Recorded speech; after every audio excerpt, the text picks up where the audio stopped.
What's up, everybody? It's Brandon Jones. I'm sitting here with an old friend of mine, actually.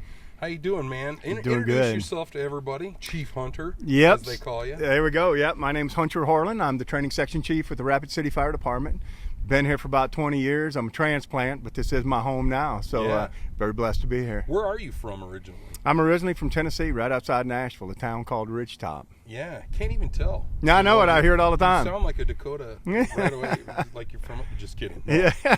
But we're here to talk about, because you've got a group of trainees that are about to graduate this week. That's right. And on Friday, so as we're talking right now, it is April the 22nd, but they're going to graduate on the 25th and do a run. That's right. That's right. And so not only are they going to do that run, but it's kind of cool. So they've been doing that for a while. Kind of fill me in on that. Yep, we started it about 7 years ago, and the reason we started it is these recruits, we push them really hard. And what we wanted to do at the end of it is really showcase them to the community, give a little bit of insight to the guys and gals that are on the floor, to what they're fixing to get, and see their heart and soul, and really more than anything, just show them off to the community, running them downtown. And not only do we run them downtown, but we have a ton of firefighters that show up and do the run with them. Fire trucks, we got cops shutting down the road. It's a minor inconvenience, but it's a very quick inconvenience. I think it takes us about 15 minutes to do the loop. We leave Station 1, we head down to 7th Street, come around to St. Joe, come right back. And that takes 15 minutes. It Yeah. might take me a couple hours. No, it's about 15 minutes from the time we started or so, and it's just really a jog. You know, we don't want the slinky effect, not that we get that, but Everybody run together. Just everybody keep it together, man. Yeah. Great attitudes. We're calling some chants out there while we're doing it, That's clapping cool. it on the left foot, and staying motivated, right? And it's a great way to really, these recruits have typically, in most departments, I think, are kept at an arm's distance. And we have them in the training section. Our job is to get them up to the proper standards for the Rapid City Fire Department. And this is a great way for them to feel like they're welcomed into the family as well. That's cool. And because the moment they get that badge on Friday at 3 o'clock, they are officially one of us. And we will accept them in as that. That's so cool. So let's take it back to, because you say it's 6 weeks? It is 13 weeks. 13 13 weeks of weeks, yeah. It training? used to be 6 weeks when I started, Yeah. So 13 weeks of training and classes, and that's where we're at right now, actually, is the training facility right now. That's what's this looks behind us. You guys can see this in the background here, is their training facility out here on Creek Drive, and we're going to take a tour of that here in a little bit, kind of walk through and see more of it. But like, so 13 weeks of it, what does that look like? First day through, is we talking classrooms, we're talking on the field training? What does that look like? Well, day one is typically a lot of paperwork, a lot of meet and greet from the chiefs and command staff. We have them come in. We start getting them outfitted in their uniform, even though they're somewhat in the same uniform as us. We always feel like they don't rate to wear our shirts yet, so we have them a different color shirt that they wear that says recruit on it. Start getting emails set up, passwords, all these other things, and kind of day 2 or 3 is when we really hit it. And we got 3 priorities in this academy, and that is that you're disciplined, that you're well trained, and that you're physically fit. And that was the guidance that was given to me 8 years ago, and we have not missed a beat with it since. So it's very difficult for a lot of recruits because we really push them mentally, physically. We're not easy on them, and it's by design. We don't want it to be easy on them. Some of the jobs that they're going to be expected to do will have high risk to it, and we need them to be good soldiers when it's time to be. And when they're told to do something, they do it. Doesn't mean you don't ask questions, but sometimes we don't have time to read instructions on scene. So that's our job, making sure we give them good firefighters. And when they hit the floor, the men and women on the floor will make them great firefighters. Yeah, and I suppose that is. Once you're done with this 13-week class, and you're on an engine or you're at a station, who knows, whether it be on the EMS side or it actually be on the firefighting side, you don't know what you're going to get called to. It's not any second. It's not we're just going to go put out a little teeny backyard fire, or barbecue grill got out of hand. That's right. You don't know. You don't know. That call comes in at 3 in the morning. You're sound asleep. You've already had a little bit of a long night, so you're dog tired, and the call comes in as a structure fire, possible people trapped. we need things to start clicking with these recruits, you know, and our goal is to never, I did mention them to be good, but our goal is for them to be great. That's what we expect out of them, and that's not just what we expect. That's what we expect them to expect out of themselves is greatness. This whole job is just built off teamwork, so we're very team-oriented during the Recruit Academy.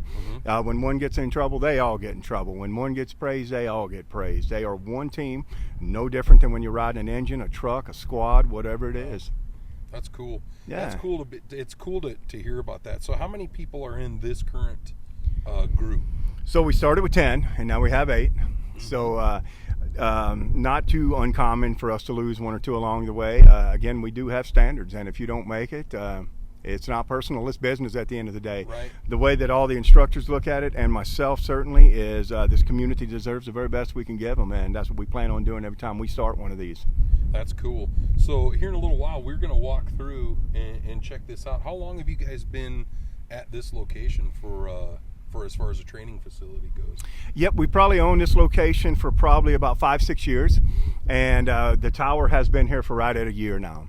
We went about 7 years without a training facility, and we always did what we had to do, just like all fire departments do. Acquired structures, we would do obstacle courses at playgrounds, public playgrounds, and it always worked great. But to have a designated facility where our guys and gals can come over here anytime they want, do short of live burns, can do some incredible training, and that's how they build team cohesion, is coming out here and putting the reps in. The only way to be good at this job, or any job, put the reps in. When you think you're good at it, do it again, and then do it again, and then do it again. And that's what this facility has really provided us with.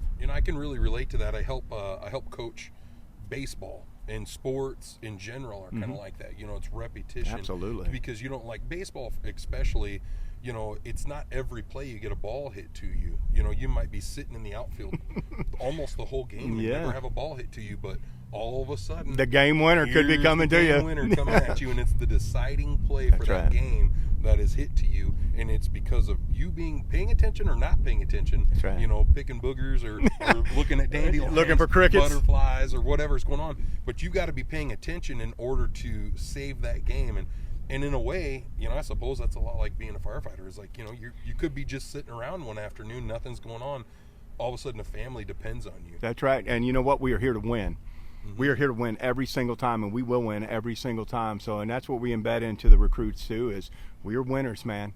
That's cool. When you're off duty, we take it in as it comes. But when you step into this uniform, that uniform means a whole lot, and we will win every time we do anything. That's super cool. So let's talk a little bit about, because you don't train them all yourself. You've got absolutely not. You got a team of dudes that do it with you, or gals. But let's talk about them. Yeah. So about 8 years ago, I was approached about taking over the academy. Didn't really know it was coming. I was in the Marine Corps for 4 years in the infantry, so I think that added to it. I was pretty motivated in training, taught at Western Dakota Tech. And those were the 3 things that were given to me: the discipline, physically fit, and well trained. I didn't know if I could do it, so I, of course, went home, talked to my wife, who was my rock, right? And we discussed it a little bit. I decided that I really wanted to do it. Figured out who my co-instructors would be with me. We had great success in it. We moved through it through kind of natural progression of any job. I promoted up to the training section chief, so I really don't do a ton of training. I'm around them all the time, or quite a bit. And our lead instructor, the overseer of the academy, his name is Lieutenant Potter. He's handpicked. He does a fantastic job. He's highly motivated. He's very similar to me. We're a little different in some things, of course, but his passion for training and putting out greatness is certainly there. All the instructors have been handpicked that ever come to the academy. And, when we first started this 8 years ago, and of course we had an academy, and I think they wanted it to go a different direction. So everything that has happened since then, through the guidance of, our command staff and everything else, here's where we're at today, and we got a great program going on. It was 6 weeks when I started, which I just hit my 20 years just the other day. Wow. And now we're at 13 weeks, which is a very acceptable time frame for us to really give this community a great product. Yeah, that's really cool. So, and then who else is in that class too? I mean, you got him. Are there any other guys? Absolutely. And typically what I will do, I've never had to step in on it. Lieutenant Potter handpicks his own crew.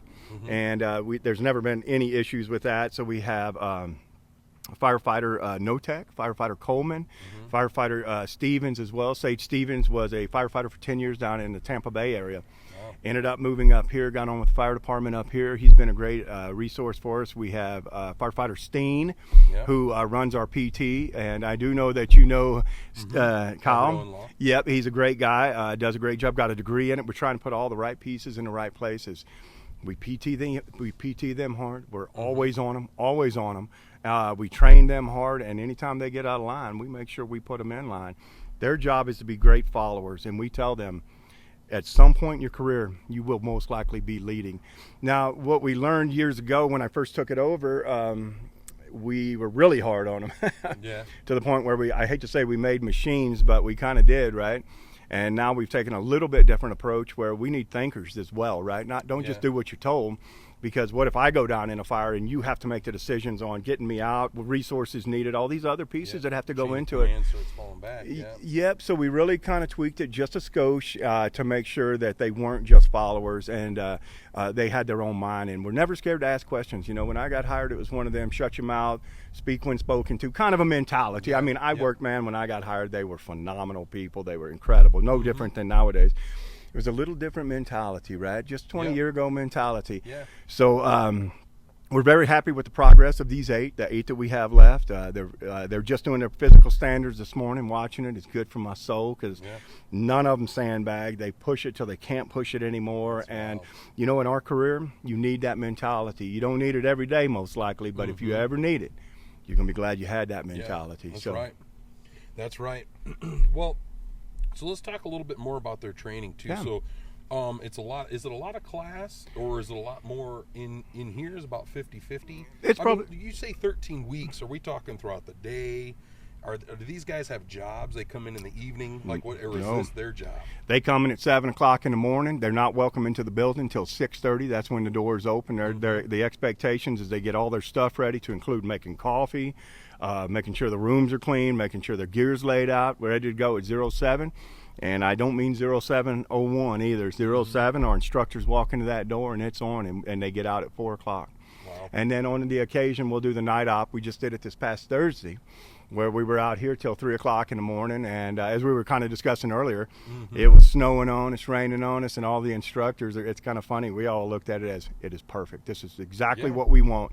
We want them to be sleep deprived in some miserable weather, and see how they respond to this. Because how many times do you go on a call and it's not perfect conditions, and it doesn't matter. You get out of that rig and you perform immediately, you know. So what I know that we have out of the 8, they're performers. That's cool. Yeah. That's cool to know. That's good to know. Yeah. Because especially living in the city, it's good to know you've got guys that are like, who cares? Well, in our department too, we're an all-hazard department. We do EMS, we do wildland, we do structure fire, we do wildland, we do heavy rescue, we do light rescue. I mean, we have a dive team. We have mobile medics. I mean, it's just a gamut, right? We do it all. And not to mention, we do EMT classes, advanced EMT classes, paramedic classes. So there's always something going on at this department, you know, and really, we want the community to know more than anything that we are here for you. More than anything, it's the only reason we exist, is to be great, to serve you. You know, we're community servants, and you have to have the heart of a community servant to be a good firefighter. Yeah, that's cool. That's huge, and it's awesome to have that in our community.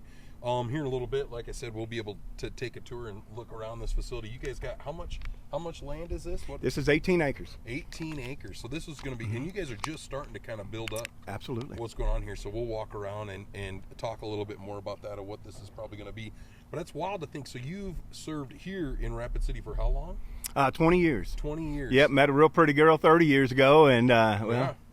You know, here we are. And you know what? I got to tell you, being from Tennessee, and I do love Tennessee, this is my home. Yeah, this is where I'm going to retire. This is an incredible place. But I'm pretty lucky. Living here, my dad, growing up, my dad always called it God's country. It is God's country. God's country here, you know. And I haven't I've traveled around quite a bit but not a lot. Like, I haven't been to Tennessee. I flew in and I've flown out, but I haven't really got to go out and explore. See it, you know. And, yeah, a lot of people. Yeah, and it's like, yeah, and I found that me traveling around and hitting big cities, I know one thing, I'm not a big city guy. Absolutely. I don't mind traveling in and visiting big cities. So that's Agree. cool. Love to see it. Love to see it go. Right. All right, we're ready to go. You know, but I couldn't imagine living in a big city. But well, and it's like Nashville. Last time I went down there with my family, you know, me and my wife used to go quite a bit when we used to live there, and it was always fun. Friday, Saturday, Nashville, right? Live. I mean, just incredible. You go down there nowadays on a Tuesday at 2:00 in the afternoon, and it's shoulder to shoulder. Every bar is packed. I mean, the roads are packed. Can't find parking. You know. Wow. So when I'm up here, and just the other night, I took a little trip up into the woods, and I'm on this road skirting a creek. I heard an elk run in front of me. Another couple miles up, couple turkeys strutting. You know, I mean, it was just like, oh, this is the place to be. Thank you. You know, thank you. These are the people I want to see. Yeah, exactly. Right. That's why you're in the woods. That's right. Well, that's cool. Well, so let's talk a little bit about this run coming up. So do you want the public down there kind of rooting them on? Absolutely. Saying thank you and way to go. Kind of giving them a let's go, good job. You know, absolutely. To these 8 recruits, and I mean, they've graduated at that point. They've made it, and they've made it, and that's awesome. And so, and you guys are one more time starting at Station 1. That's correct. Where is Station 1 located for those who maybe don't know? Yep. So Station 1 is at 10 Main Street. Do not go to Station 1 in Park. With all the remodel that's going on there, it is everything we can do just to get our crews in and out, and certainly the construction crews to be efficient. But you know, I think our PIO Tessa, she has most people be around the firehouse area. On the west side of Fish Street is a great place, because about that point is where we start getting everybody in step and getting our rhythm going, and really can start sounding off. So anywhere up in that firehouse area or just west of Fifth Street is probably a great place. We do turn up 7th Street. We don't go to 8th Street. It's a little too congested to try to bring people up, and we don't want to inconvenience the community too much.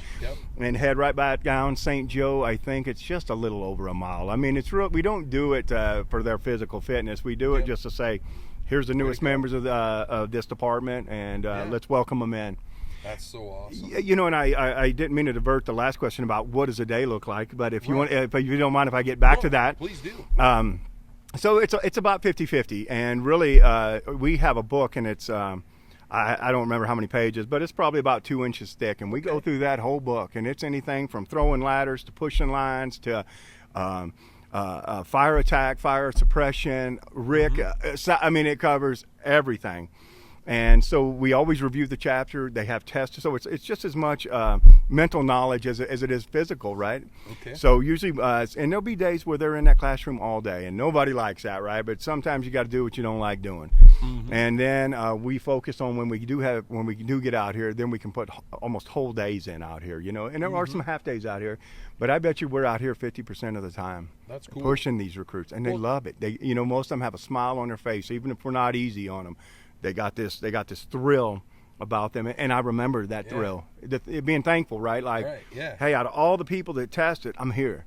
You know, they could have picked just about anybody else, but I'm here, and I know my job isn't secure, and they know that as well. They're on 1 year probation. If they get out of line too much, right? We're a very loyal department to each other, but if you're lazy, we ain't got no tolerance for you. If you lie, cheat, or steal, there's no tolerance in the fire service for you, period. So they're gone. We've never really had that problem, but those are the reasons that 1 year probation is in there. Yeah, and it's nice to see that you guys, I mean, I know I learn better this way. If I read it in a book, it's like, okay. But if I'm able to go put my hands on it and do it and be like, oh, this is what this meant. Absolutely. Oh, you meant this, or blah, blah, blah. This is what GPM means. No, that's right. Yes, per minute or whatever. I don't know. And it's like that would make it so much easier for me to learn. And I suppose everybody learns different. Some are a little easier in the book. Some are a little easier hands-on and tying them both together.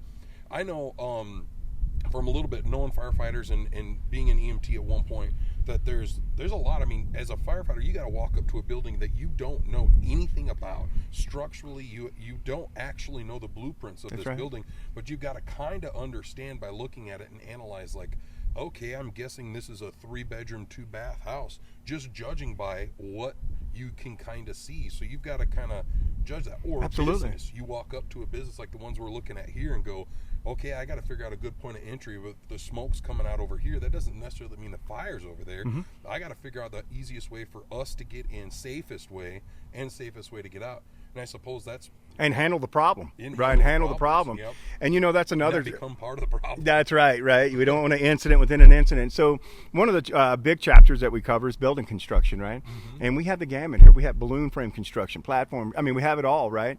And that's a big thing that our guys really focus on too. Is building construction is a huge deal to us. It's lightweight construction that we're seeing now. It goes up very quickly. Our time frames are minimum or limited on our times to be able to really perform rescue and pull out salvageable victims, right? Which our goal is to always be out the door within a minute of a call and get en route. The resources are coming.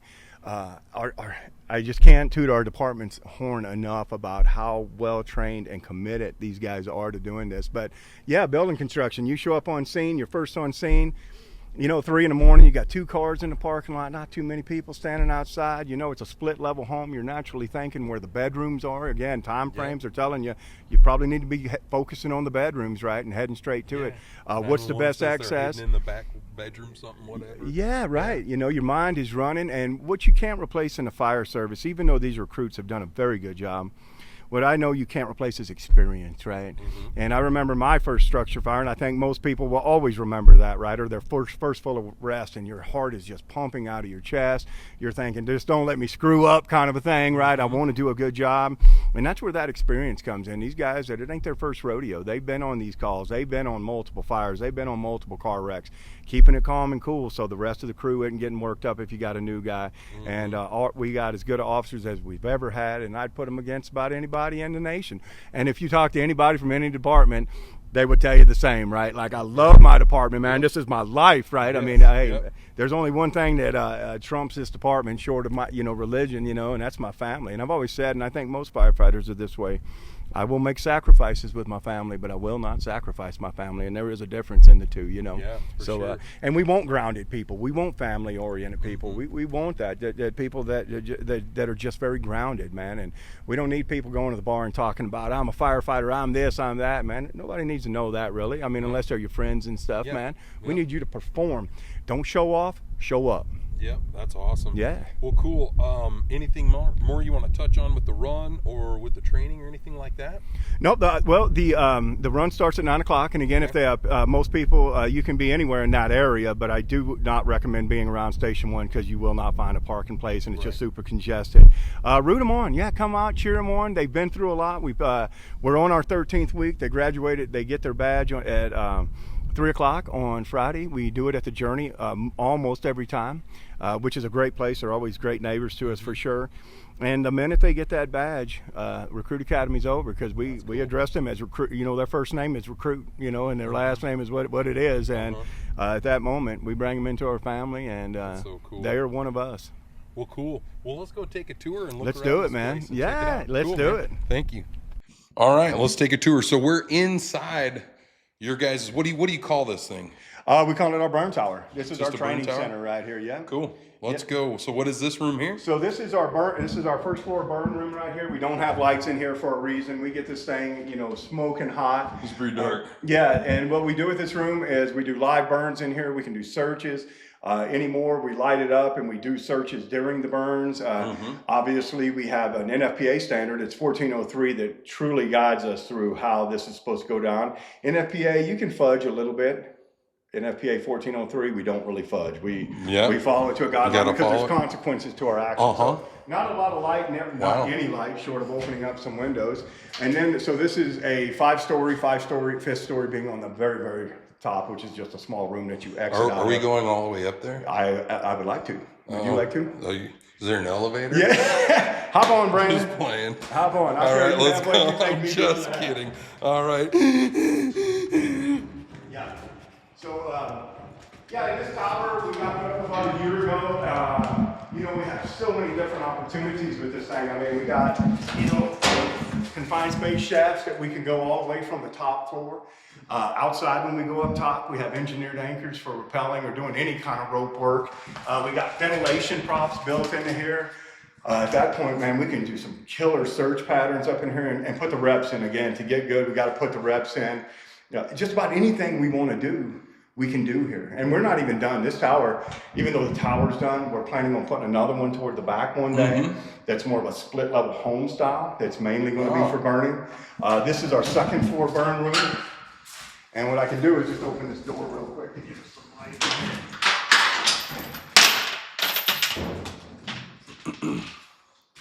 Nice. So this is our second floor burn room. We got our cradles and cages right here where we do all of our lighting. We don't necessarily need them. We find it helps keep everything together though.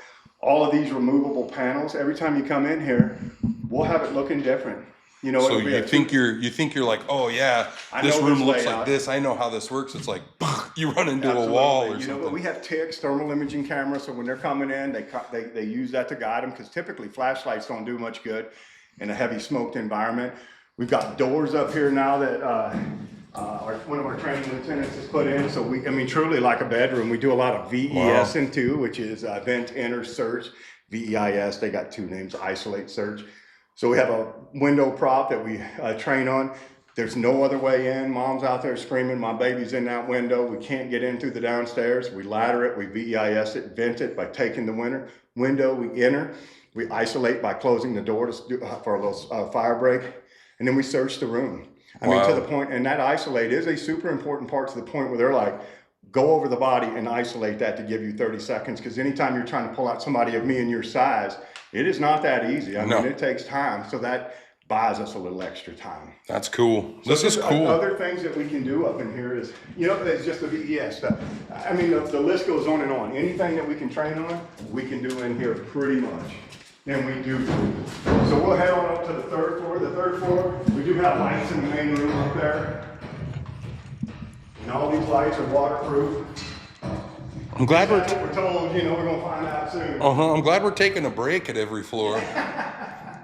Yeah, so this is kind of cool. You can see in here we've done some confidence courses. And confidence courses, they're not meant to be necessarily realistic, right? Because you'll have firefighters all the time say, I would never go through that to get in there.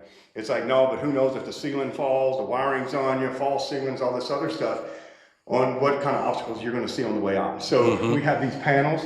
You can see that we have cutouts in them. We'll set them up. We'll bring up some other stuff that we have and really it's supposed to be challenging. Yeah. And that's what we make it is. It almost looks like a cattle chute, or like you're running calves or cows through here or something. But yeah, these are all removed. We can move them however we want. I mean, it's pretty easy. Just pull these levers, flip them right out, and take them completely out, relocate them. When we come right on this side, you can see we got this area over here. It's very similar. And our guys I know I'm tooting our guys and gals' horns a lot, but super proud of where this apartment is at and where it's going and where it came from. I mean, right. Again, I'll never forget the day I got the job offer. I was nervously excited, like most people. Yeah. Right? Like, let's do it.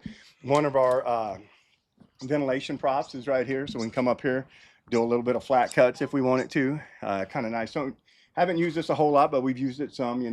Again, got a lot of different things. We got another vertical ventilation prop up top. It's got a pretty steep pitch to it. We're fixing to build another one on the ground, mainly for recruits, right? Because some of them, we don't know their experience with saws, heights, and sometimes scaring them to death isn't the way to introduce them to it. So we try to introduce it to them, and then we start working our way up to higher elevation, steeper slopes, things like that. Well, and I suppose you don't want he's never been around a saw or anything, and the first time he runs a saw is his first fire. Yeah, right. Like, go up there and cut. We need you to cut a vent. And you got fire right underneath you. And he's like, yeah. How do I even start a saw? Adrenaline pumping in and out of his chest or her chest, and so that's where we get this, right? You know what to do. Now we just got to relax and do it. Hey, the garbage man doesn't get nervous when he's dumping my garbage can, right? So we need to stay calm when we're doing our job as well. Yep. Yeah, sometimes it can be easier said than done. Yeah, sounds easy. But again, that's where the experience side comes in, Sounds easy. So we'll head back on up to the fourth floor. And you can see we got some furniture that we kind of stored away that we kind of move around. And, when we do some of this VES and search patterns, we'll put furniture all in it, baby cribs, we'll do all that and try to make it as absolutely realistic as we can. Cool. Yeah. So we'll head on up and to the fourth floor. Fourth floor we go. So far, cardiac rhythm is looking okay. Normal. Thready and normal.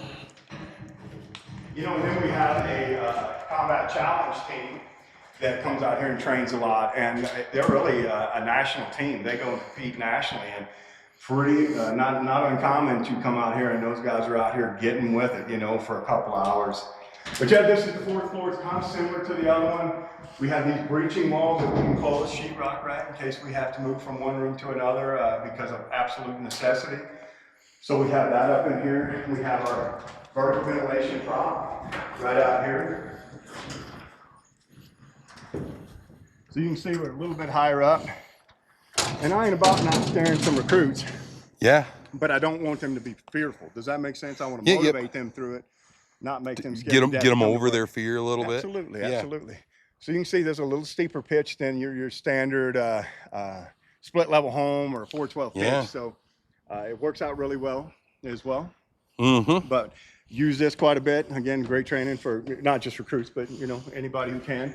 We're going to be opening this up hopefully here pretty soon to the county. It's still pretty new to us, so we're still trying to get our legs under us and get everything like we want it before we really start opening it up. But you know, we got some phenomenal volunteer departments that are in our vicinity. Yeah. We certainly want to do. Actually, this Saturday, we're doing our first live burn with the County Fire Academy. Oh, cool. And so we'll be out here that morning doing burns with them. To the top floor we go. 5th floor, last one. To the 5th floor. Yeah. Lingerie. And like I was saying, we got the pre-engineered anchors right here that our rescue teams come out and they'll do a little playtime with it. You know, I say playtime, but that's really what it is. At the end of the day, they love doing it. So you know the deal. If you love what you do, you'll never work another day in your life. Heck yeah. And so Station 3 is light rescue. Station 7 is heavy rescue. And they do have some differences, but they have some similarities too. They both do extrication. They still fight fire. All the other good stuff, EMS, wildland. It's just a heavy rescue does structural collapse, trench, and confined space, where light rescue does vertical. Kind of like if somebody falls off falling rock, all the water rescues out of there, confined space plus the other stuff as well. Yeah. So, and then just over here, we have another engineered anchor. Of course, we got the red, white, and blue flying high all the time. Heck you know what's yeah. really cool about this, Brandon? When you drive over the bridge and you look over here, you can see it plain as day. Yeah. Does my heart good. Yeah, you could see it's a good view up here. Yeah, if you come up here early in the morning, like as the sun's coming up, it is gorgeous. The deer, the turkey, the fog's the dew's kind of setting over the side farm, and especially when you're alone, you know, it's just kind of a cool moment. And this is our elevator shaft right here. We do keep it locked because there's a 5-story fall. But they'll practice doing some vertical drops down in here as well. And they can certainly go over the edges as well. These rails just pull right out. We just undo the 2 securing screws, pull that right off. They'll come out here. They've done, I mean, just whatever they can think of, they come out here and do it. And, you know, both our rescue teams are highly trained, you know. And what you'll see with our department too, especially in the last handful of years, is we send a lot of people off to get training. And you know, if you don't do things like that, and you know, you kind of, for lack of better words, do a little inbreeding, right? I mean, you just you know, you can't do the things you've always done the same way. At some point, there's better techniques. There's different construction types that are coming in, different kind of trusses, all this other stuff. So we make sure we keep up on our knowledge. And yeah, absolutely. Bring it back. Yeah, for sure. So this is cool. This is kind of the tower in a nutshell. It's nice. Yeah, it took them about a week to put it up is all it was, man. Really? Oh, them old boys are out here sun up to sundown, welding and getting with it. And that's cool. We're very prideful of it. This is really nice. Well, thank you. Well, we took a cow pasture and turned it into a training area. It's nice. Yeah. It's really nice. Really.